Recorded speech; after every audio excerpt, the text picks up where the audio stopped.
All right, welcome back to another episode of the Black Bullion Show. Double, bubble, toil, and trouble. I can just see the Fed presidents casting the spell to bubble up the markets.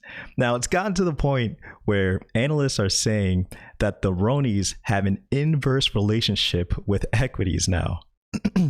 Because of this massive money printing that the Fed has done. But we'll get into all of that very, very shortly. First, if you're new to this channel, please hit that big red subscribe button right down below. Also, please hit the like button. It helps to get this economic evangelism right on out there to the masses to bring more people into precious metals. Okay, so Peter Schiff has a new one entitled "The Mainstream Suddenly Spots the Market Bubbles." For a while now, Peter Schiff has been pounding the pavement, telling everyone that the Fed has essentially financed the bear market rally turned bubble that we are currently seeing now. And the article then goes on to explain. Now, I'll just read this quick quote here from the article. "The Ronies put the monetary policy into hyperdrive. The Fed quickly cut rates to zero and launched QE Infinity as the stock market crashed in March. And the central bank has gone beyond the standard quantitative easing strategy of buying government bonds and mortgage-backed securities, dipping its hand into the corporate bond market. As Reuters put it, this monetary stimulus is fueling excesses across the U.S. capital markets." And here's a quote within this quote. "The U.S. Central Bank has pledged unlimited financial asset purchases to sustain market liquidity, increasing its balance sheet from $4.2 trillion in February to $7 trillion today.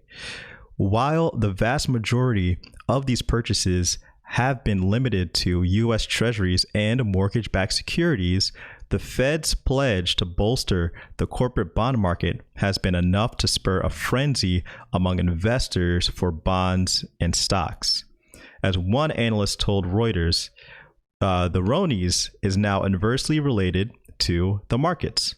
The worse that the Ronies gets, the better the markets do, because the Fed will bring in stimulus. That is what has been driving the markets. Stocks have soared even as the economy continues to struggle under the impact of government shutdowns and millions of Americans out of work. Since the bottom in late March, both the Dow Jones and S&P 500 have risen more than 40%. The Nasdaq has fared even better, soaring some 60%. That index is actually positive on the year. According to Reuters, the S&P 500's forward price to earnings ratio is currently 21.5, a level last seen during the dot-com boom 20 years ago. The economic fundamentals don't support these stock valuations. This is all a product of Fed monetary stimulus. The Fed's money printing and cash injections into the economy have also fueled an IPO frenzy. U.S. equity capital markets raised a record $184 billion in Q2. According to Reuters, over $8.9 billion worth of IPOs priced above their target range during the quarter. That's the highest number since Q3 2014. Again, the economic fundamentals don't support this. As one analyst told Reuters, it simply doesn't make sense. Why anyone would buy Nissans at Bentley prices is beyond me. But that's what happens generally with any sexy IPO. Sure, the Nissan has 4 wheels and is fine transportation, but is it worth a Bentley valuation? Now, that's the perfect way to sum up the craziness that we've been seeing in the markets lately.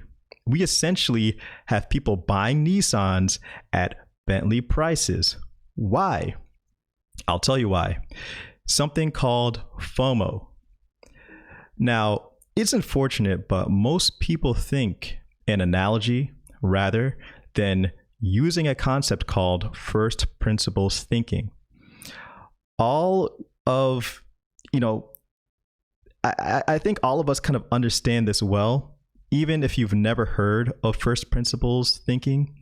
It was derived from Aristotle, and the core concept involves approaching any solution or a solution to a problem by reducing the problem to its most base level truth, the main truth that supports the whole problem. You then build on top of that truth to arrive at an answer, the solution. Now that takes much more brain power and more time than saying, oh, well, I heard Sheila over there is buying Tesla stock, so I'm going to do that too. That's thinking through analogy. Now, US gold and silver stackers, or I should say us gold and silver stackers, likely used first principles thinking before arriving at the conclusion that the markets were way too faulty. Let me know what you guys think about all of this, and also Peter Schiff's assessment of the Fed-financed rally. All right, guys, thanks again for watching. Please hit that like button. Please subscribe. It's Black Bullion.